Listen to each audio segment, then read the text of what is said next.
It's pretty exciting. No, we're privileged to have you. And a handsome prince. Oh, thanks. Where? I paid you to say that. Now, how are you? Happy Mardi Gras? Happy Mardi Gras. I'm so excited. I'm really excited to be here. This is the first Mardi Gras, and I lived in Sydney for 20 years. Wow. And it's the first Mardi Gras that I've ever worked at. Oh. So what are you doing? Tell us what gigs you got coming up for Mardi Gras. Well, I'm here tonight, Yes. and then I'm here also on Saturday night upstairs at the 1 o'clock show, and I'm also doing Polly's Follies on Sunday. Lovely. Wow. Well, Polly. After the party. Are you doing the after party? I'm not doing the... No, I'll be here. I'm sticking around with this fantastic venue. Lovely. As everyone should. Absolutely. Now, Vonni, for those in the crowd that may not know you, tell us a little about yourself. Now, you're one of the original Lay Girls. First started off in Melbourne. No, I'm not one of the original Or one ones. of the Lay Girls, I should start. I started off in Melbourne in 1978 in the Melbourne touring show of Lay Girls when they came to Adelaide. Yes. I was working in a strip club at the time when they came there, and I'd worked in this strip club since 1973. Stripping? I started working there as a barmaid Right. and waitress, and then one night the Harlem Globetrotters came to town. Oh, wow. And all the strippers sort of went to their party and left the club empty. No dancers! And so the boss sort of said that some of the waitresses had to strip. And so that's how I got into it. Okay. Wow. And then, of course, you come to Sydney. So I toured Australia with the Melbourne touring show of Lay Girls, and then I was living back in Melbourne, and in 1982 I got this phone call, and when I answered it, it was Carlotta, and she asked me if I would like to join the King's Cross Lay Girls and as the resident stripper, and that's how I got in there. Wow. What is it like working with Carlotta? She is the most amazing person, and years later when she'd left Lay Girls and she went living in Queensland, she wrote her first book, and then she came back to Sydney to live here, and then she ended up living with me. I had a spare room in my apartment, and she was just going to stay with me for a few weeks or a month or so until she got her own place. 4 years later, she's still living there. Oh, I hope you charged her rent. Oh. I did actually. Oh, good. And then when she did finally move out, and she moved just across the street so we could still wave to each other from the balconies. Lovely. Now, how the scene itself has changed? Obviously, we're talking about the lockout laws and things like that. Describe to us, back in the golden days when it was great. What was that scene? Because many of the people here would know the original scene. Well, I actually never worked on the gay scene for a long time. I worked as a stripper in straight venues, and then worked at Lay Girls, which was also a straight venue. And then my very first gay venue that I ever worked at was at the Unicorn Hotel on a Sunday. Wow. And that was an amazing thing. And then in 1990, when Patches changed over to DCM, my gorgeous younger sister Penny Clifford got me working at DCM's. We love Penny because she employs us. She's amazing, and we had a show there called Tonight Live with Vonni, and it was a great show. Good fun. Wow. So that was like a variety show. It was a variety show. We had different guests on each week, and we used to introduce young performers that had never performed before, and we used to call them the Begurky beginner. Right. And the word Begurky still sticks, and so a Begurky is sort of a young person that hasn't performed before. Oh, okay. I thought it was a sexual. No, it does sound a bit sexual, doesn't it? Maybe. I'm sure you've done a few of those. Oh, I get it all the time. What was it? I don't know, I can't even say it. Begurky. Begurky. Maybe that's what we should start calling our little people. I feel like it's a very similar format to what was it? Oh, it's a children's. Oh, yeah. Oh, yeah. Okay. I feel. Who was saying that? There's a microphone in there. You can pick it up and talk on that. Anytime you want, Miss Penny. She's hiding. That's just to know. Okay, microphone's not working. Nice.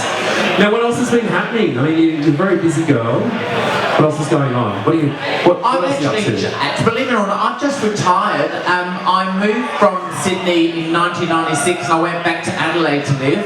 And for 17 years I worked as the manager of a strip club in Adelaide, and it was the longest running strip club in Australia. Called the Crazy Horse. And I was there for 17 years, but I've just retired at the tender age of 65 to look after my mum. Oh, you don't look a day over 24. No. Well, there are parts of me that are 30. I'm much the same. I often get little bits and bobs replaced myself. Absolutely, isn't it fantastic? Yeah. It was only a couple of weeks ago I had to re-sew my nipples on. Actually, I can sort of, I know what you mean, because I've been in and had a retread. We have so much in common. I love it. No, I'm actually being serious. I had to re-sew my nipples on. My goodness. Wow. Never had that problem yet? No. They're still stuck? Good, you're lucky. Yeah. You don't want that trouble. All that breastfeeding. It's all that breastfeeding, Granny. All that breastfeeding you've done. That's it. Yep. The boys like the nipple. Really? Yeah, I don't know. I'm not aware I'm going with that.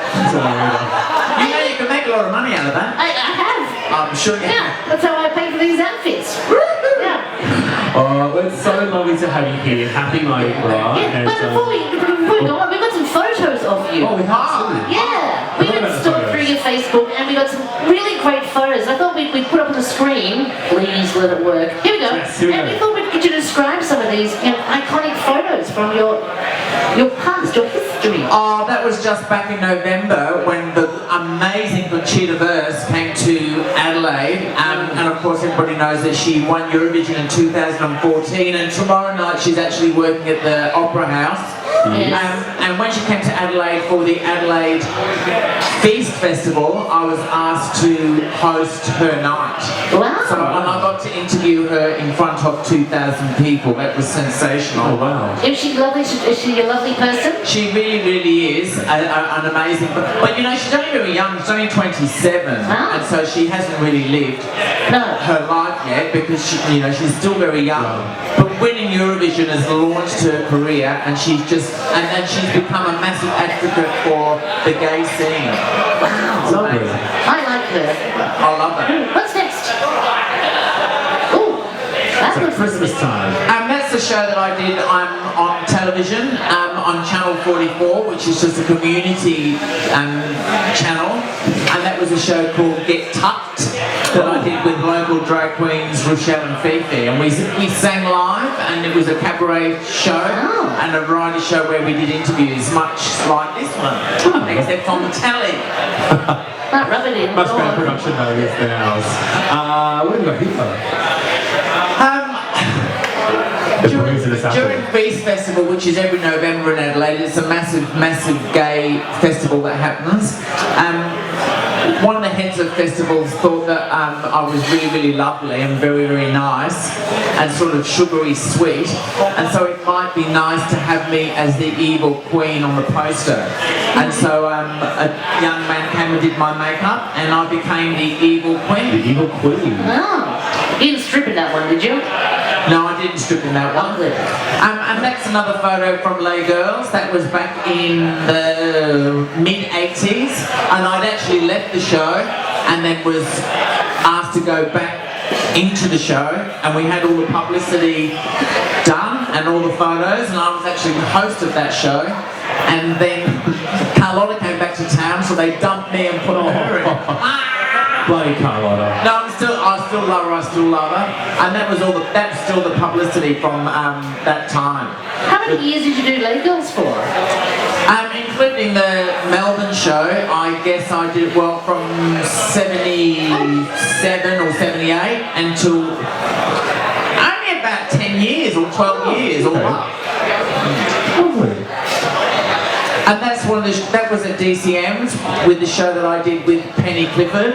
and that was my gorgeous dance partner at the time. So that's just up the road. It was the old Patches, just up the road every single Monday night. I love it. And last one. Wow, it's black and white. That is a very long time ago, and that is of course with the Melbourne touring show of Lay Girls and Danny LaRue, who is an amazing drag queen performer. Well, he's dead now, so he's not. But he was. And he actually frowned upon us because we mimed to other people's music and he sang live. Oh. And so he was very nice to meet and chat, but he didn't think much of anybody's show that mimed to other people's records. Fair enough. There you go. Lovely. Awesome. That's awesome Lovely photos. history. I love it. We thought it would only be fitting because it's Mardi Gras and you're amazing. Would you do a number for us? No worries. Of course I will. Yes. I'm not sure my size 12 feet will fit on this tiny stage. Oh, I'm sure you can. But I'll give it a go. I'll give it a go. If the Thank Mack you. truck can fit on the stage and do a number, I'm sure you can too. Thank you. Ladies and gentlemen, give it up for Vonni.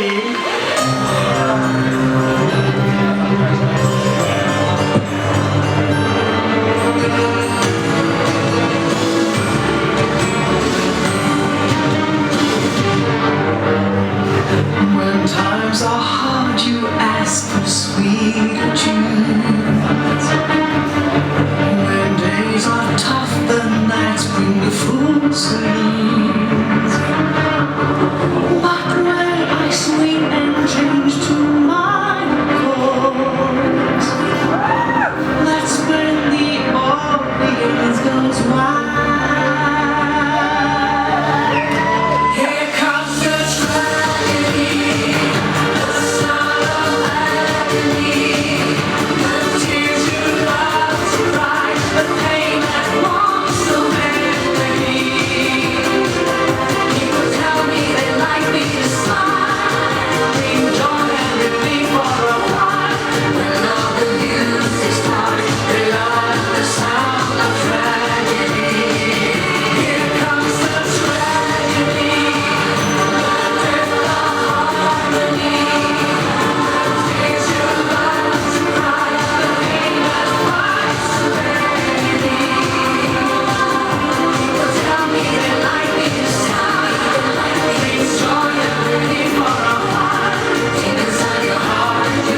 coming on. with us. Oh my goodness. You are amazing. Oh, so glamorous. One more time for Vonni! Thank you so much. Wow.